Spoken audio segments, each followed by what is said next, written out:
Hello दोस्तों, आप सबको फिर से स्वागत है मेरे चैनल पर। तो आज का टॉपिक मैं लेके आया हूँ कि प्लास्टिक प्रोसेसिंग क्या है। प्रोसेसिंग यानी कि एक पहले का वीडियो में हम लोग ने ये जाना कि प्लास्टिक क्या होता है। अब प्लास्टिक प्रोसेसिंग यानी कि एक प्लास्टिक को जो रॉ मटेरियल से एक फिनिश प्रोडक्ट में लेके जाने का प्रक्रिया क्या है, वो है असल में प्लास्टिक प्रोसेसिंग।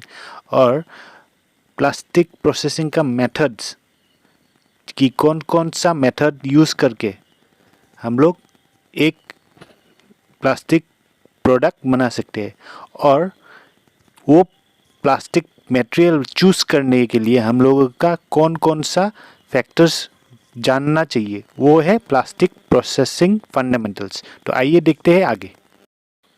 तो आइए दोस्तों देखते हैं कि प्लास्टिक प्रोसेसिंग का डेफिनेशन किस तरह बोला गया है। Plastic processing can be defined as the process of converting the plastic raw material into semi finish और finish products। यानी कि प्लास्टिक प्रोसेसिंग एक ऐसा प्रोसेस है जो कि प्लास्टिक रॉ मटेरियल को कन्वर्ट करता है सेमी फिनिश या फिनिश प्रोडक्ट में। तो यहाँ पे आप सोच रहे हैं कि ये सेमी फिनिश क्या है। सेमी फिनिश यानी कि जैसे कि एक बोतल बनाने के लिए आप लोगों को पता होगा शायद कि बोतल बनने से पहले हम लोग क्या बनाते हैं, पहले उसका प्री फॉर्म बनाते हैं। जो प्री फॉर्म यानी कि फॉर्म होने से पहले प्री फॉर्म, तो वो प्री फॉर्म फिर स्ट्रेच ब्लो मोल्डिंग में हम लोग लोड करके उसके बाद ब्लो करके बोतल बनाते हैं। तो ये है सेमी फिनिश। सेमी फिनिश मतलब कि आधा बन चुका है और आधा बनने जा रहा है, वो है सेमी फिनिश। और फिनिश मतलब एक बार में ही जो बकेट वगैरह मग वगैरह बनता है इन अ सिंगल शॉट और अ साइकिल, जो एक ही बार इन अ वन शॉट बन सकता है, ठीक है, उसको बोलता है फिनिश प्रोडक्ट। तो यहाँ पे नीचे मैंने एक डायग्राम जैसे दिया है, देखिए कि रॉ मटेरियल जो है, जैसे कि एग्जांपल हो गया PP, PA, PMMA, PVC, PC, PET, PEK, LDP, HDP, ABS, MF, UF etcetera. तो ये सब क्या है, प्लास्टिक का रॉ मटेरियल्स है। और रॉ मटेरियल्स दो टाइप में उपलब्ध है मार्केट में, एक पाउडर फॉर्म में और एक ग्रेनुअल्स यानी कि छोटा छोटा जो टुकड़ा, ठीक है। तो यहाँ पे सिंपल डायग्राम दिखाया है कि कैसे एक रॉ मटेरियल प्रोसेसिंग, यहाँ पे देखिए बीच में प्रोसेसिंग होने के बाद फिनिश प्रोडक्ट या सेमी फिनिश प्रोडक्ट का रूप लेता है, ठीक है। तो यहाँ पे ऊपर में आप लोग एग्जांपल देख सकते हैं कि जैसे कि बकेट हो गया, मग हो गया, शैम्पू बॉक्सेस हो गया, क्रेट्स हो गया, टैंक्स हो गया, पाइप्स हो गया, shampoo bottles, disposals, carry bag, ropes, bumper, profile etcetera. ये सब क्या है, सेमी फिनिश या तो आप लोग फिनिश प्रोडक्ट बोल सकते हैं। और मटेरियल्स, रॉ मटेरियल्स का कुछ एग्जांपल मैंने दे रखा है यहाँ पे, ठीक है। तो ये जो रॉ मटेरियल्स से सेमी फिनिश या फिनिश प्रोडक्ट्स का जो प्रोसेस है, ये उसी को प्रोसेसिंग बोला जाता है, ठीक है। In a simple word we can say get the shape and set the shape. मतलब एक शेप मिलने के लिए वो शेप को बनाना ज़रूरी है। तो यही था इस पेज का इंफॉर्मेशन। तो आइए नेक्स्ट पेज में देखते हैं क्या इंफॉर्मेशन है। तो आइए दोस्तों क्लासिफिकेशन ऑफ प्रोसेसिंग मेथड्स देखते हैं। The processing methods are classified based on the involvement of intermediate stage in process of transforming plastic granules into end products। यानी कि ये प्लास्टिक प्रोसेसिंग मेथड्स का जो क्लासिफिकेशन है वो एक इंटरमीडिएट स्टेज यानी कि जहाँ से शुरू होता है। तो पहले प्लास्टिक मटेरियल को लिया जाता है, उसको प्लास्टिसाइज करके एक एंड प्रोडक्ट्स का रूप में हम लोगों को प्रोडक्ट मिलता है। तो ये जो क्लासिफिकेशन है ये 2 टाइप्स में किया जाता है। तो पहला है प्राइमरी प्रोसेसिंग मेथड्स और दूसरा है सेकेंडरी प्रोसेसिंग मेथड्स। तो for example primary processing methods में एग्जांपल है इंजेक्शन मोल्डिंग, जैसे कि एक्सट्रूशन मोल्डिंग, कंप्रेशन मोल्डिंग और ट्रांसफर मोल्डिंग, और भी कई विभिन्न है।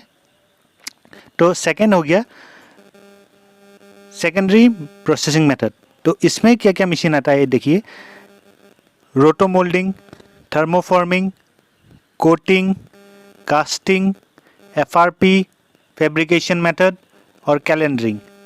ठीक है, तो ये क्लासिफिकेशन के साथ साथ मैं आप लोगों को थोड़ा ये भी नॉलेज दे देता हूँ कि कौन सा मशीन में क्या क्या पार्ट्स या प्रोडक्ट्स बनता है। ठीक है, जैसे कि इंजेक्शन मोल्डिंग में बकेट बनता है, मग बनता है, एक्सेट्रा। ठीक है, तो एक्सट्रूशन मोल्डिंग में पाइप्स बनता है, जैसे कि पीवीसी, सीपीवीसी एक्सेट्रा। ठीक है, तो कंप्रेशन मोल्डिंग में हम लोगों का स्विच बोर्ड, हेलमेट्स वो सब बनता है। तो और ट्रांसफर मोल्डिंग में जैसे कि रबर टाइप मटेरियल बनता है जो थोड़ा इलास्टिक होता है। ठीक है, तो सेकेंडरी प्रोसेसिंग मेथड्स में जैसे कि रोटेशनल मोल्डिंग मशीन है, तो उसमें सिंटेक्स वगैरह बनता है, ड्रम वगैरह बनता है। तो थर्मोफॉर्मिंग मशीन है, जैसे कि उसमें आप लोगों का डिस्पोजल ग्लासेस वगैरह बनता है। कोटिंग मतलब उसी का कोट, मतलब जो एक पार्ट को हम लोग ऊपरी परत चढ़ाते हैं प्लास्टिक का, वो उसको बोलता है कोटिंग। ठीक है, और कास्टिंग प्रोसेस में जनरली टॉयस, ऑटोमोबाइल पार्ट्स या कंपोनेंट्स ये सब बनाया जाता है। ठीक है, और एफआरपी फैब्रिकेशन मेथड, यानी कि प्लास्टिक का जो फाइबर होता है उसको निकाल के एक इपॉक्सी रेजिन जो सॉल्यूशन होता है उसमें मिक्स करके बड़ा प्लास्टिक का टिन वगैरह, रूफ टॉप, ये सब बनता है। कैलेंडरिंग में जैसे कि हम लोगों का फिल्म्स बनता है, यानी कि शीट, प्लास्टिक शीट। ठीक है, तिरपॉलिन शीट्स ये सब वगैरह। तो आइए देखते हैं आगे क्या है। तो ये पेज में देखते हैं हम लोग कि प्रोसेसिंग फंडामेंटल्स क्या है। प्रोसेसिंग फंडामेंटल्स ऐसा डिस्क्राइब किया गया है, देखिए, for producing good quality products, first the processor needs to understand the performance required for specific end use and accordingly select material. यानी कि जो प्रोडक्ट होता है वो प्रोड्यूस करने से पहले एक प्रोसेसर को, यानी कि जो आदमी ये प्रोडक्ट बनाने जा रहा है उसको ज्ञान होना चाहिए उसका प्रोडक्ट कैसे दिखेगा। ठीक है, उसका परफॉर्मेंस क्या होगा, क्या काम के लिए वो प्रोडक्ट यूज़ होने के लिए जा रहा है। ठीक है, वो उसके अकॉर्डिंग मटेरियल चूज करेगा, वही बोला है इसमें। The processing method can be selected based on the processability and visibility. जो प्रोसेसिंग मेथड होगा वो कैसे सिलेक्शन होगा, बेस्ड ऑन प्रोसेसिबिलिटी, वो कौन सा प्रोसेस में बनने जा रहा है, जैसे कि थर्मोफॉर्मिंग में बनने जा रहा है या इंजेक्शन मोल्डिंग में बनने जा रहा है। ठीक है, कौन सा मशीन में वो बनने जा रहा है और उसका शेप कैसा होगा, उसका साइज़ कैसा होगा, वो दिखने में कैसा होगा, ये सब बहुत इम्पोर्टेंट है। ठीक है, visibility of the selected material. ठीक है, मतलब जो मटेरियल वो पिक करेगा ये पार्ट बनाने के लिए, वो सबसे इम्पोर्टेंट है। ठीक है, तो नीचे एक डायग्राम दिया गया है। ठीक है, तो इसमें मैं आप लोगों को समझाता हूँ। आइए कि फर्स्ट है परफॉर्मेंस रिक्वायरमेंट। ठीक है, कि वो जो प्रोडक्ट हम लोग बना रहे हैं वो कैसे परफॉर्म करेगा। ठीक है, उसमें वो परफॉर्म करने के लिए क्या क्या रिक्वायरमेंट होगा। तो परफॉर्मेंस रिक्वायरमेंट में दो भाग में भाग किया गया है, दो पार्ट में, ठीक है। तो ये देखिए, पहले है प्रैक्टिकल अप्रोच, ठीक है। तो प्रैक्टिकली वो आदमी को सोचना पड़ेगा कि मुझे प्रैक्टिकली क्या क्या, किन किन चीज़ों में ध्यान रखना है, ठीक है। और इंजीनियरिंग अप्रोच, टेक्निकली कैसा होगा, प्रैक्टिकली और टेक्निकली ये दोनों में नॉलेज होना पड़ेगा वो आदमी का। उसके बाद मटेरियल सिलेक्शन, ठीक है, कि कौन सा मटेरियल सेलेक्ट करने से ये प्रोडक्ट मजबूत बनेगा, ठीक है, और टिक पाएगा, ड्यूरेबल हो पाएगा, मतलब लॉन्ग रन के लिए, लंबे समय के लिए।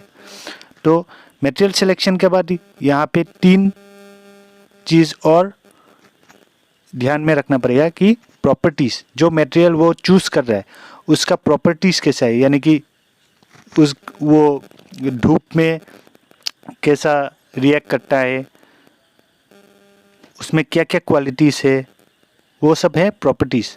जैसे कि आग के सामने आने से कैसा रिएक्ट करेगा, वो सब प्रॉपर्टीज़ बोलता है उसको, ठीक है।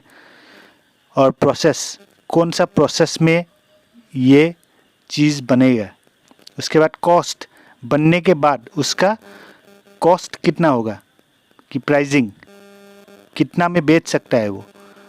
उसके बाद ही लास्ट में आइडियल चॉइस, यानी कि जो प्रोसेसर है वो फाइनल सिलेक्शन करेगा अपना मटेरियल का, मशीन का, अपना टेक्निक का, और बनने के बाद कितने में बेच सकता है, पूरा फाइनल टोटल पूरा आइडिया वो अपना दिमाग में सेट करके उसके बाद ही वो मटेरियल सेलेक्ट करके आगे बढ़ेगा। तो दोस्तों यही था आज का टॉपिक। होप सो आप लोगों को अच्छा लगा होगा। अगर आप लोग नए हो मेरे चैनल पे तो सब्सक्राइब कर दीजिए, लाइक कर दीजिए और जितने सके शेयर कीजिए। और वेट कीजिए मेरे नेक्स्ट वीडियो के लिए जो कि प्रोसेसिबिलिटी के ऊपर आएगा। Thank you for watching.